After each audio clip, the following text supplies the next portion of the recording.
Hope you guys are doing well. Welcome back to MS Excel video series. So in this video, we are going to start from the formulas. So first of all, we are going to discuss about a formula. The name of formula is today. So first of all, I'm going to zoom it. I'm going to delete this one and let's zoom it.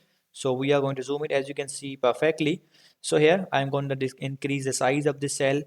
As you can see, the weight is increased. So what we have to do before starting or before writing a formula, you always have to write these equal symbol. After that, you have to write the formula name. For example, the formula is today. I'm gonna write the today.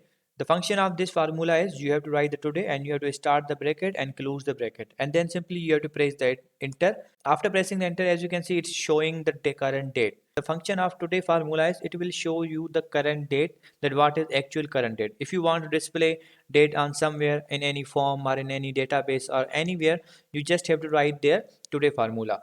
And if you want, along with the date, you want to show the time as well, so you have another formula. You have to write that is now. You have to write the is equal. After writing the is equal, you have to write the now, and then you have to start the bracket and then close the bracket. Simply you just have to press the enter.